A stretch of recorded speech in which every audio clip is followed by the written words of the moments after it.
నమస్తే welcome to వీడియోస్టల్ news ముందుగా headlines Hyderabad లో ప్రపంచ తెలుగు సమైక్య మహాసభలకు హాజరైన సీఎం చంద్రబాబు నాయుడు ఏపీలో జరుగుతున్న అభివృద్ధి ఉద్యమంలో అంతా పాల్గొనాలని పిలుపు. మార్చి 12, 13, 14వ తేదీన పిఠాపురంలో జనసేన ఆవిర్భావ దినోత్సవ ప్లీనరీ నిర్వహణపై నాదెండ్ల మనోహర్ ఆధ్వర్యంలో కోర్ కమిటీ సమావేశం.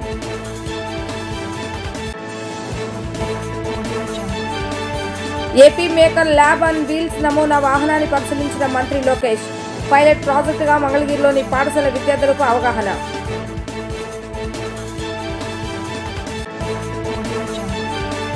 హైదరాబాద్ గురించి ఆ రోజు తాను చెప్పింది ఇవాళ నిజమైందని సీఎం చంద్రబాబు నాయుడు అన్నారు. ఈ ప్రాంతం గొప్ప ఐటీ సిటీగా మారుతుందని ఆనాడు ఊహించానని, విజన్ 2020 తయారు చేసుకుని ఆనాడు ముందుకెళ్తామని గుర్తు చేశారు. ఏఐ, డీప్ టెక్నాలజీ తెలుగు వాళ్లు అందిపుచ్చుకోవాలని, ప్రతి ఇంట్లో ఒక పారిశ్రామికవేత్త ఉండాలని తెలిపారు. పెట్టుబడుల కంటే ఐడియాలు చాలా ముఖ్యమని ఆయన అన్నారు. హైదరాబాద్ లోని HICCలో ప్రపంచ తెలుగు సమైక్య మహాసభలను సీఎం చంద్రబాబు నాయుడు జ్యోతి ప్రజ్వలన చేసి ప్రారంభించారు. ఈ సందర్భంగా సీఎం చంద్రబాబు నాయుడు మాట్లాడుతూ ప్రపంచ నలుమూలలా ఉన్న వివిధ దేశాల తెలుగు సమైక్యల అధ్యక్షులు ఎక్కడకు వచ్చారని అన్నారు. తన జీవితంలో ఇది చాలా సంతోషకరమైన రోజు అని పేర్కొన్నారు. ప్రతి 2 ఏళ్లకు ఒకసారి ఈ ఉత్సవాలు జరుపుకుంటామని, ఎన్టీఆర్ చేతుల మీదుగా ఈ కార్యక్రమం ప్రారంభమైందని గుర్తు చేశారు. అనంతపురం నుంచి ఆదిలాబాద్ వరకు, శ్రీకాకుళం నుంచి పాలమూరు వరకు తెలుగువారు ఎక్కడున్నా ఒకటేనని అన్నారు. ఈ ప్రాంతం గొప్ప ఐటీ సిటీగా మారుతుందని ఆనాడు ఊహించానని, ఆ రోజు నేను చెప్పింది ఇవాళ నిజమైందని పేర్కొన్నారు. విజన్ 2020 తయారు చేసుకుని ఆనాడు ముందుకెళ్లామని, తెలుగు ఏంజిల్స్ అనే పేరుతో అద్భుత కార్యక్రమానికి శ్రీకారం చుట్టామని గుర్తు చేశారు. ప్రపంచంలోనే మేటి నగరంగా హైదరాబాద్ మారిందంటే దూరదృష్టే కారణమని, ఆనాడు టీడీపీ ప్రభుత్వం చేసిన పునాది వలె ఇక్కడ ఆదాయం పెరిగిందని వెల్లడించారు. దేశ విదేశాలు తెలుగు వాళ్ళు గొప్పగా రాణిస్తున్నారని, దేశానికి దశ దిశ చూపించిన వ్యక్తి పివి నరసింహారావు అని ఆయన కొనియాడారు. దత్త గారు ఒక మాట చెప్పారు, 96లో కూడా నేను వచ్చాను. ఆ రోజు వచ్చినప్పుడు మీరు చూస్తే ఇక్కడ ఇలాంటి హాలే లేదు. ఈ ప్రాంతం అంతా రాళ్ళు రెప్పలు ఉండేటివి. ఆ రాళ్ళు రెప్పల్లోనే నేను విజువలైజ్ చేశాను. ఇది ఒక సైబరాబాద్ సిటీగానే తయారవుతుంది, ప్రపంచంలోనే ఒక బ్రహ్మాండమైన మేటైన ఐటీ సిటీగా తయారవుతుందని ఊహించి ఆ రోజే ప్రారంభించాం. అప్పుడు కూడా చాలా ఇబ్బందులు ఉండేటివి, ఆర్థిక ఇబ్బందులు. నేను ముఖ్యమంత్రి అయిన కొత్తల్లో అయితే జీతాలు కూడా ఇవ్వలేని పరిస్థితి, 3 నెలలకు ఒకసారి జీతాలు ఇచ్చాను. అక్కడి నుంచి ప్రారంభించాం. ఒక విజన్ 2020 తయారు చేశాం. ఆ 2020 విజన్ ప్రకారం మీరు చూస్తే చాలామంది ఎగతాళి చేశారు. ఈరోజు కూడా మీలో కొంతమంది ముందుకొచ్చి తెలుగు ఏంజల్స్ అని ఒక నూతనమైనటువంటి ఒక ఆర్గనైజేషన్కి శ్రీకారం చుట్టారు. ఇప్పుడు కూడా కొంతమంది దాన్ని ఎగతాళి చేయొచ్చు, కానీ మనం అందరం కానీ సమిష్టిగా పనిచేస్తే ఏదైనా సాధించగలుగుతామని చెప్పి కూడా నేను మీకు తెలియజేస్తున్నా. ఏదైతే 96లో నేను ముఖ్యమంత్రి అయ్యాను, అప్పటికే పివి నరసింహారావు గారు మన తెలుగు బిడ్డ ముఖ్యమంత్రి అయ్యి ప్రధానమంత్రి అయ్యి ఆర్థిక సంస్కరణలకు నాంది పలికారు. దేశానికి దశ దిశ చూపించిన వ్యక్తి పివి నరసింహారావు గారు. అతను కూడా ఈ తెలుగు బిడ్డ అని చెప్పి కూడా నేను మీకు తెలియజేస్తున్నా. దాన్ని అందిపుచ్చుకొని నేను ఆ రోజు 2nd జనరేషన్ రిఫార్మ్స్కి శ్రీకారం చుట్టాను. ఐటీకి ప్రాధాన్యత ఇచ్చాను. చాలామంది ఎగతాళి చేశారు, ఐటీ తిండి పెడుతుందా అన్నారు. సెల్ ఫోన్లు ప్రమోట్ చేస్తే సెల్ ఫోన్లు ఏమైనా ఉపయోగమా అన్నారు. కానీ ఈరోజు చూస్తే నాలెడ్జ్ ఎకానమీలో తెలుగు జాతి ఫస్ట్ మూవర్ అడ్వాంటేజ్ తీసుకున్నాం. ఆ తర్వాత ఇండియన్స్ అంతా కూడా ముందుకొచ్చే పరిస్థితికి వచ్చారు. ఇంకొక పక్క మనకు అదృష్టం డెమోగ్రఫిక్ విండ్ ఫాల్ గెయిన్గా వచ్చింది. ఏదైతే యువత వచ్చారో టెక్నాలజీ అందిపుచ్చుకొని ఆంటర్ప్రెన్యూర్స్గా తయారయ్యారు. ఈరోజు వేదికపై నుండే ప్రతి ఒక్కరిని చూస్తే ప్రపంచ దేశాలు ఏ దేశం పోయినా బ్రహ్మాండంగా తెలుగు వారు రాణించే పరిస్థితికి వచ్చారు. నేను అప్పుడప్పుడు చెప్తా ఉంటాను, అతిశయోక్తి కాదు. ప్రపంచంలో అమెరికా లాంటి దేశంలో హైయెస్ట్ పర్ క్యాపిటా ఇన్కమ్ సంపాదించే వ్యక్తులు తెలుగు జాతి సంపాదిస్తూ ఉంది. ఇది గర్వ కారణం.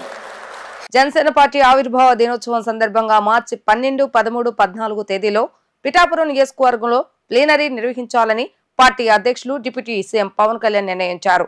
ప్లీనరీ సన్నాహాలపై జనసేన టీఎస్సీ చైర్మన్ రాష్ట్ర పౌర సరఫరాల శాఖ మంత్రి నాదెండ్ల మనోహర్ ఆధ్వర్యంలో కోర్ కమిటీ సమావేశం నిర్వహించారు.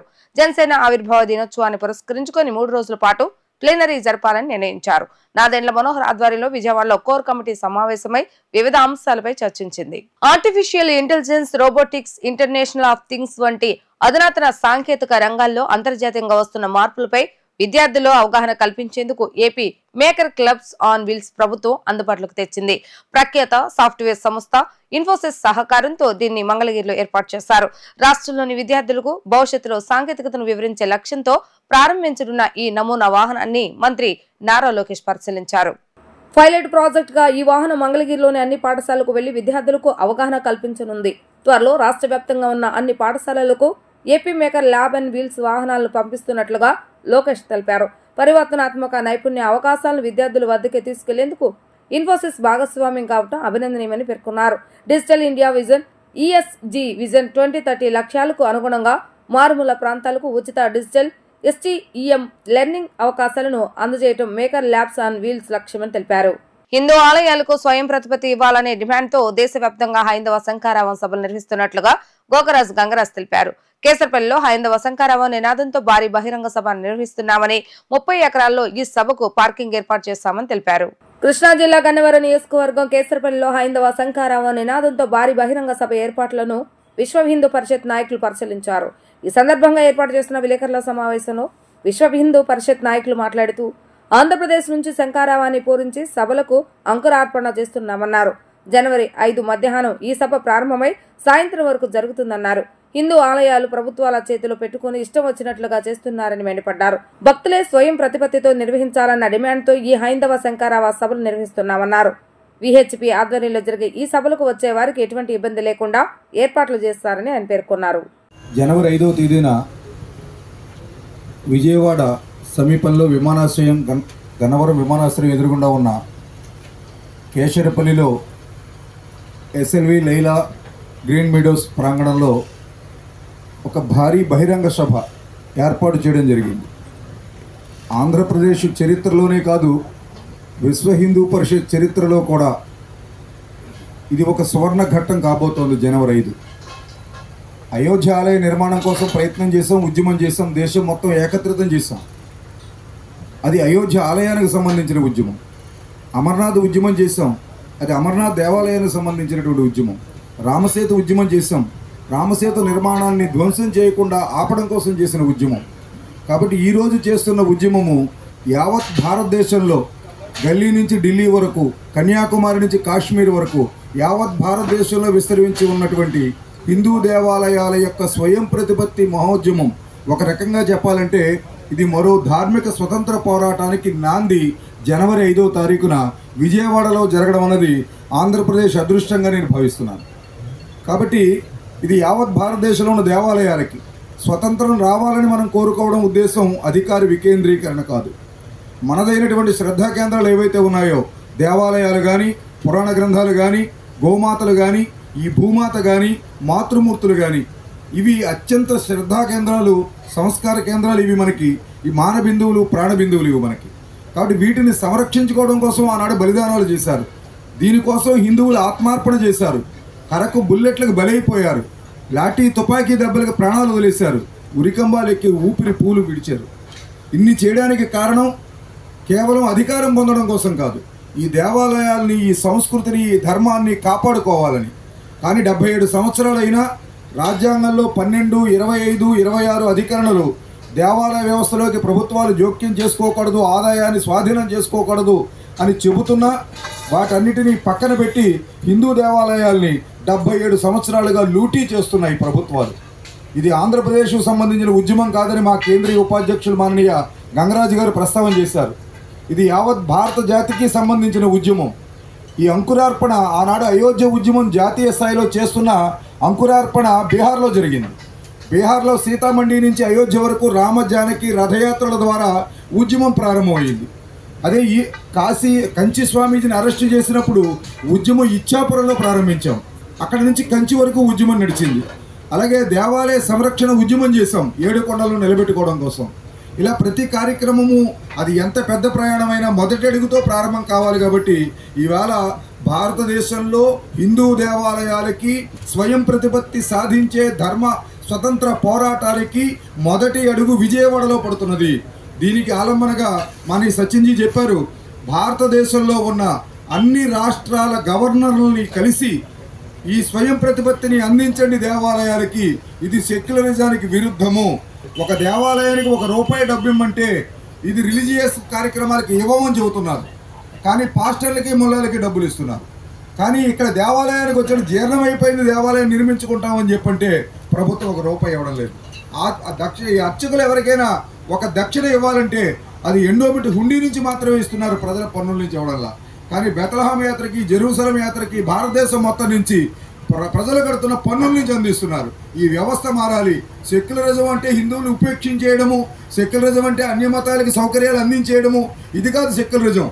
ఏ మతాన్ని జోక్యం చేసుకోకపోవడము, ఏ మతానికి తాంబూలాలు ఇవ్వకపోవడము, వాళ్ళ మతాల్ని వాళ్ళు నిర్వహించుకునే స్వేచ్ఛనివ్వడము, ఇది జరగకపోవడాన్ని విశ్వ హిందూ పరిషత్ తీవ్రంగా పరిగణిస్తోంది. పూజ్య స్వామీజీలు ధర్మాచార్యులు అనుగ్రహంతో వారి యొక్క మార్గదర్శనంలో ఈ ధర్మ పోరాటం ప్రారంభమైంది. అది గవర్నర్లకి విజ్ఞాపన పత్రం ఇవ్వడంతో ప్రారంభమైంది. అది భారతదేశంలో అన్ని రాష్ట్రాల్లో గవర్నర్లకు విజ్ఞాపన పత్రం ఇచ్చారు. ఈ నెల 8వ తేదీన ప్రధాని నరేంద్ర మోడీ విశాఖపట్నం పర్యటనకు వస్తున్న నేపథ్యంలో విస్తృత ఏర్పాట్లు చేయాలని ప్రభుత్వ ప్రధాన కార్యదర్శి విజయానంద్ అధికారులను ఆదేశించారు. సచివాలయం నుంచి వీడియో కాన్ఫరెన్స్ ద్వారా సంబంధిత శాఖల అధికారులతో సమీక్ష నిర్వహించారు. సీఎస్ మాట్లాడుతూ ప్రధాని పర్యటన ఏర్పాట్లో ఎలాంటి పొరపాట్లకు ఆస్కారం లేకుండా చూడాలని Visakhapatnam collector Harinder Prasad, police commissioner బాగ్జీలను ఆదేశించారు.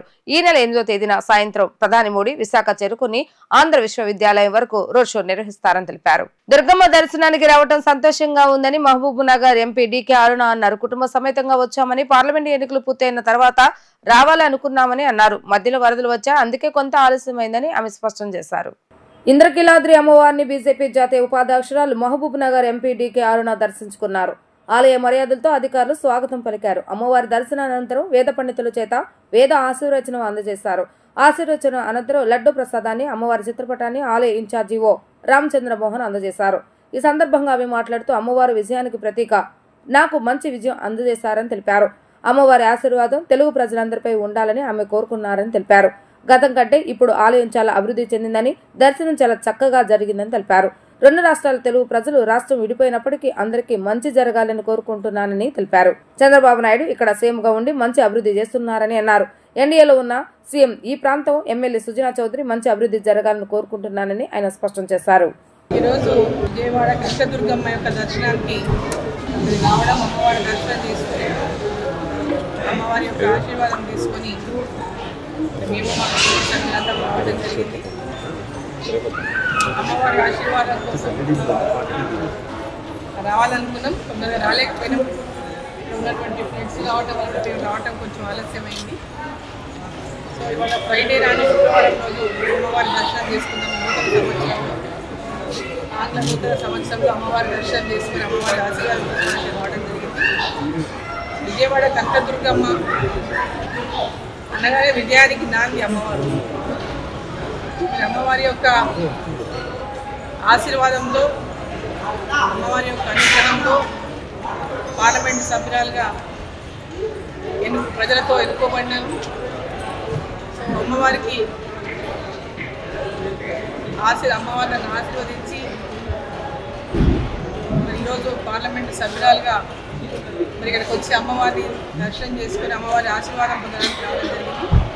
అమ్మవారి యొక్క ఆశీర్వాదం ప్రజలందరిపైన కూడా ఉండాలని, తెలుగు ప్రజలందరూ కూడా పెద్ద ఎత్తున ఈ ప్రాంతాలను అభివృద్ధి చెందాలని, విజయవాడ కనకదుర్గమ్మ ఈ రోజు టెంపుల్ లో చాలా మార్పులు అప్పటికి ఇప్పటికి. పేదలను మభ్యపెట్టి అవయవాలు తీసుకునే హాస్పిటల్పై కఠిన చర్యలు తీసుకుంటామని మంత్రి సత్యకుమార్ యాదవ్ హెచ్చరించారు. అవయవ దానంపై ప్రజల్లో అవగాహన తీసుకురావడం అభినందనీయమని ప్రశంసించారు.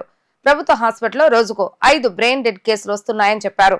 జగన్ ప్రభుత్వం నిర్వాహకం వల్లే మెడికల్ పీజీ కౌన్సిలింగ్ లో విద్యార్థులు ఇబ్బంది పడుతున్నారని చెప్పారు. కోర్టు తీర్పుల వల్లే పీజీ విద్యార్థులు ఇబ్బందులు ఎదుర్కొంటున్నారని అన్నారు. గత వైసీపీ ప్రభుత్వం వేసిన కమిషన్ అనేక విషయాలను పరిగణలోకి తీసుకోలేదన్నారు.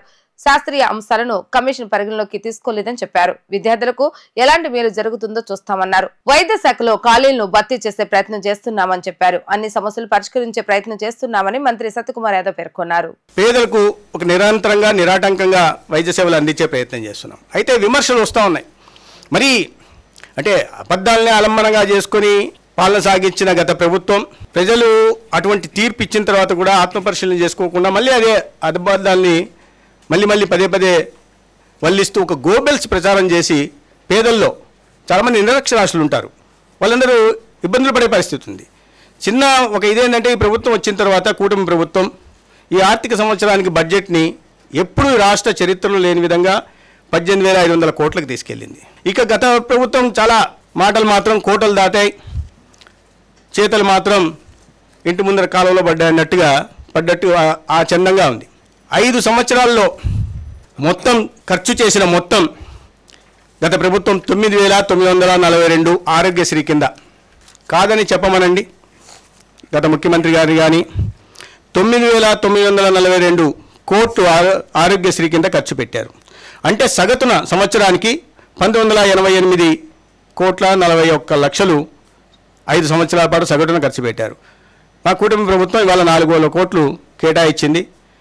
మాకు వారసత్వంగా అధికారంలోకి మేము జూన్ 4 పార్టీ ప్రభుత్వం అధికారంలోకి వచ్చేసరికి 2,225 కోట్లు బకాయిలు ఉన్నాయి. ఆరోగ్యశ్రీ కింద చెల్లించాల్సిన బకాయిలు వారసత్వంగా ఇచ్చి వెళ్ళినవి. ట్రాన్సాక్షన్ అడ్వైజర్ని పెట్టి ఇవాళ ఎందుకంటే గత 4 సంవత్సరాల్లో ఈ 17 కాలేజీల్లో పెట్టిన ఇది ఫైనాన్షియల్ ప్రోగ్రెస్ కేవలం 16% మాత్రమే ఉంది. 8,500 కోట్లు ఖర్చు పెట్టాల్సి వస్తే 2,100 కోట్లు ఖర్చు పెట్టారు. దాంట్లో 700 కోట్లు బకాయిలు పెట్టేసిపోయారు. 1,400 కోట్లు మాత్రమే కాలేజీలకు చెల్లింపులు జరిగాయి. సో ఫైనాన్షియల్ ప్రోగ్రెస్ కేవలం 16% ఉంది కాబట్టి ఒక ట్రాన్సాక్షన్ అడ్వైజర్ని పెడుతున్నాము పీపీపీ మోడ్లో వీటిని ఆలోచించడానికి.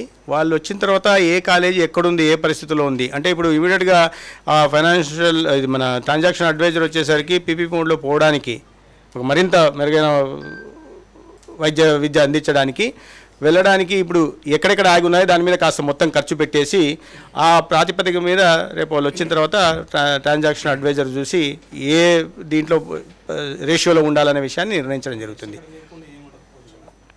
నెక్స్ట్ అకాడమిక్ ఇయర్కి ఇప్పుడున్న పరిస్థితుల్లో లేదనే చెప్పాలి. ఎందుకంటే పునాది దశలో ఉన్నవే లేదా ఒక అంతస్తు కట్టిన కాలేజీలని 25 నెలల్లో పూర్తి చేయలేం, ఈ 5 నెలల్లో పూర్తి చేయలేం. 4 సంవత్సరాలు చేసి ఉండాల్సింది చేయకపోవడం వల్ల తీవ్ర నష్టం జరిగింది. ఒకేసారి ఇన్ని పెట్టుకోవడం వల్ల వచ్చిన ఇబ్బందులు, తర్వాత దాన్ని సరిగా చేయకపోవడం వల్ల ఫైనాన్షియల్ టైఅప్ ఉన్నప్పటికి కూడా నబార్డ్ నుంచి కానీ శాస్కి నుంచి కానీ ఫైనాన్షియల్ టైఅప్ ఉన్నప్పటికీ అంటే financial type centrally sponsor scheme కింద జరిగిన వాటికి కూడా ఉదాహరణకి మచిలీపట్నమే చూద్దాం. మచిలీపట్నం వీళ్ళు ప్రభుత్వం దిగిపోయే నాటికి పెట్టిన ఖర్చు 208 కోట్లు మాత్రమే. కానీ కేంద్ర ప్రభుత్వం దాంట్లో 195 కోట్లు ఇచ్చింది. కేంద్ర ప్రభుత్వం 195 కోట్లు తీసేస్తే రాష్ట్ర ప్రభుత్వం బడ్జెట్ నుంచి కేవలం 13 కోట్లు మాత్రమే ఖర్చు పెట్టింది. కాలేజ్ ప్రారంభించారు. ఇప్పుడు తర్వాత సంవత్సరాలకి పోవాలంటే ఇప్పుడు దానికి కావాల్సిన క్లాస్ రూముల్లో కావాల్సిన హాస్టల్ ఫెసిలిటీ లేదు, కావాల్సిన ఫ్యాకల్టీ కూడా లేదు. అన్ని దానిలో కూడా ఫ్యాకల్టీ కూడా 50% కొరత ఉంది. కోర్టుకి కమిషన్కి మధ్య వచ్చిన సమస్య ఇది గతంలో 2023 బ్లాక్ పీరియడ్లో ఏదైతే కమిషను యూనిఫామ్గా పెట్టి అంటే అప్పుడు మేనేజ్మెంట్ కోటా 4.3 లక్షలు, తర్వాత మేనేజ్మెంట్ కోటా 8 లక్షల చిల్లర పెట్టి ఉండింది. తర్వాత హైకోర్టు 23-26 బ్లాక్ పీరియడ్కి ఇప్పుడు హైకోర్టు దాన్ని కొట్టేయడం, కొత్తగా మళ్ళీ కమిషన్ని ఏంటంటే డేటా తీసుకొని అంటే కాలేజీల నుంచి డేటా తీసుకొని వాళ్ళ పెట్టుబడులు కానీ లేదా వాళ్ళ ఖర్చు కానీ ఇతరత్ర వివరాలు తీసుకొని దాని ఆధారంగా చేయమని చెప్పింది. ఇప్పుడు హైకోర్టు చెప్పింది కాబట్టి తొందరలో దాని మీద కమిషన్ నివేదిక ఇవ్వాల్సి ఉంది. కాబట్టి అప్పటిదాకా ఈ స్టేల్మేట్ కొనసాగుతూ ఉంటుంది. దానివల్ల కొద్దిగా విద్యార్థులు ఇబ్బంది పడుతున్నారు, డోలాయమైన పరిస్థితుల్లో ఉన్నారు. మేము కూడా దాన్ని ఆ కన్సర్న్ మాకు ఉంది. అయితే ఇది హైకోర్టు ఆదేశాల నుంచి కమిషన్కి వచ్చిన దీని ప్రకారం కాబట్టి మేము స్పీడప్ చేసే ప్రయత్నం చేస్తున్నాం. హైకోర్టులో కూడా ఏజీతో మాట్లాడడం స్పీడప్ చేసే ప్రయత్నం చేస్తాం, కమిషన్లో కూడా స్పీడప్ చేసే ప్రయత్నం చేస్తాం. విద్యార్థులు ఎక్కువ ఇబ్బంది పడకుండా చేసే ప్రయత్నం. అది కూడా 2023 బ్లాక్ పీరియడ్కి ఇచ్చిన ఇది. దీంట్లో సుప్రీంకోర్టులో ఒక ఆల్రెడీ సుప్రీంకోర్టు వర్సెస్ ఇనాందార్ కేసులో ఇది ఇచ్చిందనమాట. ఈ కన్వీనర్ కోటాకి మేనేజ్మెంట్ కోటాకి తేడా చూడొద్దని చెప్పి సుప్రీంకోర్టు ఆల్రెడీ తీర్పు ఇచ్చేసింది. అదొక ఇబ్బందికరమైన పరిస్థితి. కృష్ణా జిల్లా కేసరపల్లిలో ఈ నెల 5వ తేదీ హైందవ శంఖారావం సభను నిర్వహించడంతో గన్నవరం జాతీయ రహదారి నుండి వెళ్లే వాహనాలు ట్రాఫిక్ కు అంతరాయం కలగకుండా మళ్లించడం జరుగుతుందని కృష్ణా జిల్లా ఎస్పీ గంగాధరరావు చెప్పారు. విజయవాడకు సమీపంలో కేసరపల్లిలో హైందవ శంఖారావం నినాదంతో భారీ బహిరంగ సభ నిర్వహించడంతో బస్సులు రైలులో లక్షలాది మంది ఈ సభకు తరలివస్తుండటంతో ప్రత్యేక పోలీసు బలగాలతో పూర్తిస్థాయి బందోబస్తు ఏర్పాటు చేస్తున్నామని తెలిపారు. కేసరపల్లిలో ఈ నెల 5వ తేదీ మధ్యాహ్నం 2 గంటలకు ప్రారంభమయ్యే సభ ఏర్పాట్లను ఐజీ అశోక్ కుమార్ ఎస్పీ గంగాధరరావు పరిశీలించారు. ఈ సందర్భంగా ఎస్పీ గంగాధరరావు మాట్లాడుతూ ఈ హైందవ శంఖారావ సభకు విహెచ్పి అగ్రనేతలు, కూటమి ప్రభుత్వం, ప్రజాప్రతినిధులు హాజరు కానున్నారని, ఈ కార్యక్రమాన్ని దృష్టిలో పెట్టుకుని ట్రాఫిక్ ను పూర్తిగా మళ్లించడం జరుగుతుందని, వాహనదారులందరూ పోలీసులు సూచించిన సూచనల మేరకు వాహనాలు మళ్లించి ట్రాఫిక్ కి అంతరాయం కలగకుండా సహకరించాలని కోరారు. ఈ నెల 5వ తేదీ ఆదివారం విహెచ్పి ఆధ్వర్యంలో మనకి ఈ కేసరపల్లి గ్రామం గన్నవరం మండలంలో ఈ హైందవ శంఖారావం అనేటువంటిది జరపందుకు పిలుపునివ్వడం జరిగింది. దానిలో భాగంగా 2,50,000 మంది నుంచి 3 లక్షల వరకు ఇక్కడికి విహెచ్పి కార్యకర్తలు కానీ ప్రముఖులు కానీ వచ్చేదానికి అవకాశం ఉంది వారి యొక్క ఎస్టిమేషన్ ప్రకారం. దీంట్లో 3,500 బస్సులు, అలాగే 5,000 కార్లు, అలాగే ఒక 2,500 బైక్స్తో, అలాగే ఒక 15 స్పెషల్ ట్రైన్స్ ఉప్పులూరు రైల్వే స్టేషన్లో దిగి ఇక్కడికి ఫ్రెష్ అప్ అయ్యి అక్కడ ఉన్నటువంటి 25 ఎకరాల లేఅవుట్లో ఫ్రెష్ అప్ అయ్యి ఇక్కడికి చేరుకుంటారు. టోటల్గా 3 లక్షల మంది విహెచ్పి కార్యకర్తలు ఈ హైందవ శంఖారావానికి వస్తారని అంచనా ఉంది. దాంట్లో భాగంగా మేము విస్తృతమైనటువంటి బందోబస్తులు ఏర్పాట్లు చేయడం జరిగింది. మనకి చెన్నై వైపు వెళ్ళేటువంటి వెహికల్స్, అలాగే విశాఖపట్నం నుంచి హైదరాబాద్ ఈ యొక్క వెహికల్స్ ఎక్కడ డైవర్ట్ అవ్వాలి అనే దాని గురించి కొన్ని పత్రికా ప్రకటన ద్వారా అందరికీ తెలియచేయడం జరిగింది. దీంట్లో ముఖ్యంగా విశాఖపట్నం నుంచి చెన్నై వైపు వెళ్ళేటువంటి వాహనాలు కాకినాడ జిల్లాలో కత్తిపూడి సెంటర్ నుంచి కాకినాడ, అలాగే యానాం, అమలాపురం, రాజోలు, నరసాపురం, మచిలీపట్నం, రేపల్లె, బాపట్ల మీదుగా ఒంగోలు హైవే ఎక్కి అక్కడ నుంచి చెన్నై వైపు వెళ్ళిపోతాయి. రెగ్యులర్గా ఆర్టీసీలో ప్రయాణం చేసేటువంటి వారు పండిట్ జవహర్లాల్ నెహ్రూ నుంచి బయలుదేరి బస్ స్టాండ్ నుంచి బయలుదేరి ఇటువైపు ఏలూరు వైపు కానీ, లేదా తణుకు, తాడేపల్లిగూడెం, అమలాపురం, కాకినాడ, రాజమండ్రి, వైజాగ్ వెళ్ళేటువంటి బస్సులు మనకి ఈ యొక్క కేసరపల్లి జంక్షన్ టచ్ చేసినట్లయితే మొత్తం రోడ్డు అంతా చోక్ అయిపోతుంది. కాబట్టి వారికి ఒక ప్రత్యేకమైనటువంటి రోడ్డుని ఏర్పాటు చేయడం జరిగింది. అదేంటంటే అజిత్ సింగ్ నగర్ మీద నుంచి పాయికాపురం మీదుగా నున్న వెళ్ళి అక్కడ నుంచి చిన్నౌటపల్లి దగ్గర పెనమనేని సిద్ధార్థ దగ్గర మళ్ళీ హైవే వెస్ట్ బైపాస్ని యూజ్ చేసుకుంటూ ఎక్కుతారు. అట్లాగే ఈ విధంగా మేము ఆర్ఎం గారికి కూడా మేము ఒక లెటర్ పెట్టడం జరిగింది. అక్కడ ఎవరైనా సరే ఈ ప్రయాణికులు ఎవరైనా సరే ఈ యొక్క కేసరపల్లి జంక్షన్ దగ్గరికి రావాల్సినటువంటి ప్రయాణికులు ఎవరైనా ఉంటే బీబీగూడెం దగ్గర దిగి వాళ్ళు ఇక్కడికి చేరుకోవచ్చు. అట్లాగే ఈ వెహికల్స్ లాంగ్ డిస్టెన్స్ నుంచేటువంటి వెహికల్స్ కూడా ఈ యొక్క పండిట్ నెహ్రూ బస్ స్టాండ్ దగ్గర నుంచి రామర్పాడు రింగ్కి వచ్చిన తర్వాత మళ్ళీ ఇటువైపు మన కేసరపల్లి జంక్షన్ వైపు రాకుండా, గన్నవరం రాకుండా అక్కడ నుంచి ముస్తాబాద్ని టచ్ చేసుకుంటూ బీబీగూడెం మీదుగా మళ్ళీ గన్నవరం దగ్గర ఎక్కి. వార్తలు ముగించే ముందు హెడ్లైన్స్ మరొకసారి. హైదరాబాద్ లో ప్రపంచ తెలుగు సమైక్య మహాసభలకు హాజరైన సీఎం చంద్రబాబు నాయుడు ఏపీలో జరుగుతున్న అభివృద్ధి ఉద్యమంలో అంతా పాల్గొనాలని పిలుపు.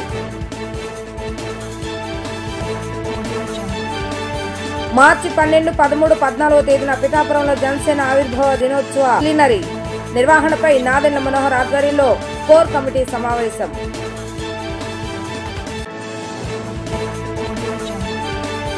AP maker lab and wheels నమూనా వాహనాన్ని పరిశీలించిన మంత్రి లోకేష్. పైలట్ ప్రాజెక్టుగా మంగళగిరిలోని పాఠశాల విద్యార్థులకు అవగాహన.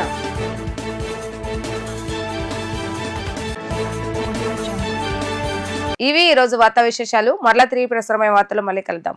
అంతవరకు సెలవు. నమస్కారం.